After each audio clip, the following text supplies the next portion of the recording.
திருப்போணம் நிஷா மார்க்கெட்டில் பெண்களுக்கு தேவையான ஃபேன்சி பொருட்கள், வீட்டுக்கு தேவையான அனைத்து விதமான பிளாஸ்டிக் பொருட்கள் விலை 20 ரூபாய் மட்டுமே. எந்த பொருள் எடுத்தாலும் விலை ரூபாய் 20 மட்டுமே செலுத்தி பொருட்களை அள்ளிச் செல்லுங்கள். குழந்தைகள் முதல் பெரியவர்கள் வரை அனைவரும் விரும்பக்கூடிய பொருட்களும் கிடைக்கின்றன. அது மட்டும் இல்லைங்க, நம்ம நிஷா குரூப் மார்க்கெட் கடையில ஆண்கள் முதல் பெண்கள் குழந்தைகள் வரையிலான அனைத்து விதமான ஆடைகளும் மிக மிக குறைந்த விலையில் கிடைக்குது. இன்னும் ஏன் வெயிட் பண்றீங்க? உடனே கிளம்புங்க நிஷா குரூப் கடைக்கு. Narikudi bus stop, திருப்போணம். சிவகங்கை மாவட்டம் திருப்போணம் அருகே உள்ள கொந்தகை மாரியம்மன் கோவில் தெருவில் தேவேந்திர குல வேளாளர் இளைஞர்கள் சார்பாக நடத்தப்பட்ட விளையாட்டுப் போட்டியில் இளைஞர்களும் பெண்களும் உற்சாகமாக பங்கேற்றனர். இந்த போட்டியில் கோழி பிடிக்கும் விளையாட்டில் இளைஞர்கள் ஆர்வத்துடன் கலந்து கொண்டனர்.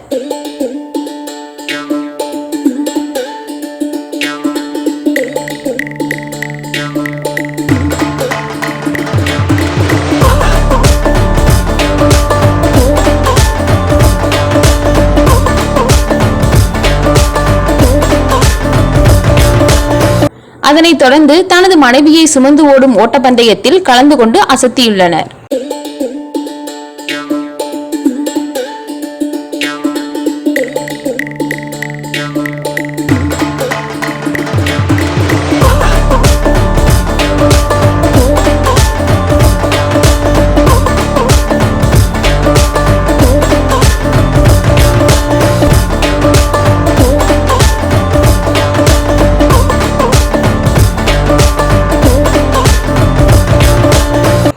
மேலும் இப்பகுதியில் பல்வேறு விளையாட்டுப் போட்டிகள் நடத்தப்பட்டு பரிசுகள் வழங்கப்பட்டுள்ளது.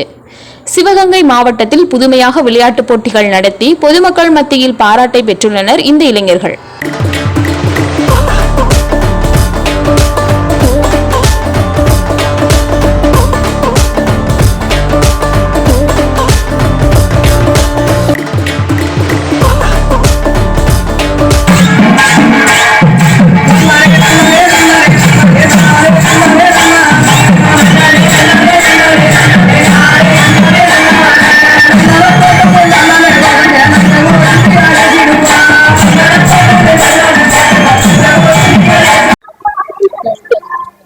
நாங்கள் கொந்தகை கிராமம், சிவகங்கை மாவட்டம் கொந்தகை கிராமத்திலிருந்து இருக்கோம். 14, 15, 16 ஆகிய 3 தினங்களுக்கு பொங்கல் போட்டி நடத்திக்கிட்டு இருக்கோம்.